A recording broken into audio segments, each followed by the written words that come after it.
Hello guys! I-share ko kung paano gumawa ng burger taco. At ang lahat ng ingredients ay makikita nyo sa description box. Sa pag-umpisa ay i-flatten ang burger bun gamit ang rolling pin.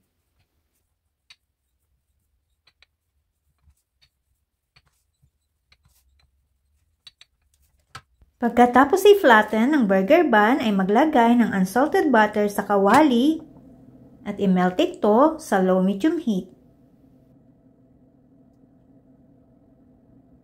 Pagkatunaw ng butter ay ilagay ang flattened burger buns at i-toast ito hanggang maging slightly brown.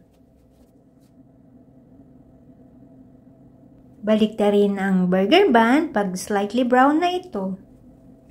At maglagay ng sliced cheese sa ibabaw nito.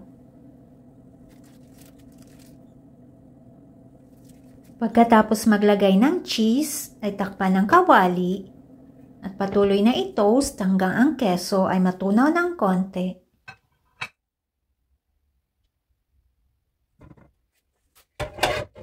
Pag nakita nang nagmelt ng konti ang cheese, itanggalin na sa apoy. I-fold ng bahagya ang toasted bun at ilagay sa plato na may mga baso. Ilagay ang toasted bun ng dahan-dahan sa gitna ng dalawang baso. At pagkatapos ay iset aside muna ito.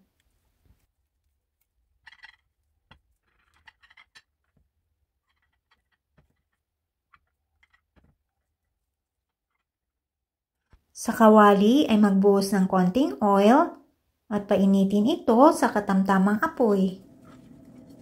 At pag mainit na ito ay ilagay ang garlic at igisa hanggang maging light brown. Isunod na igisa ang onion hanggang lumambot. Pag malambot na ang onion, ay ilagay ang ground beef. Pwede po kayong gumamit ng ground chicken o ground turkey.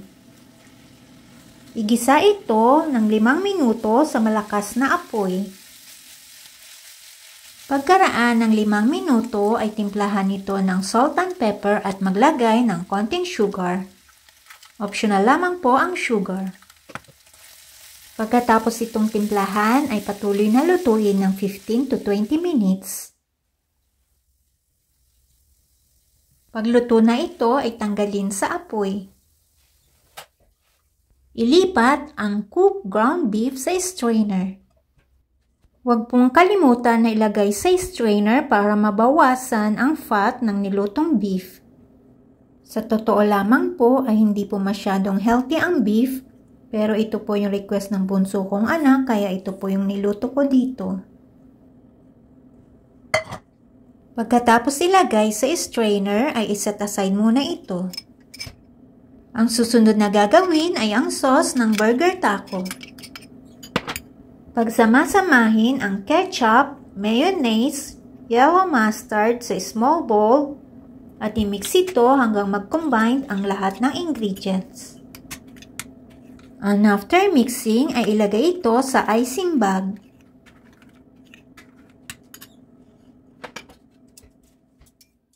Sa toasted bun na may melted cheese ay maglagay ng lettuce. Saka ilagay ang cooked ground beef.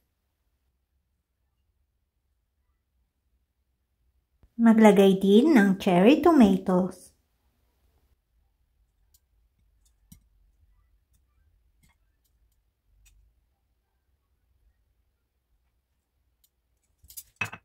Ilagay ang huling ingredients na mixed sauce or mayonnaise mixture. At pwede na po itong iserve. Enjoy po!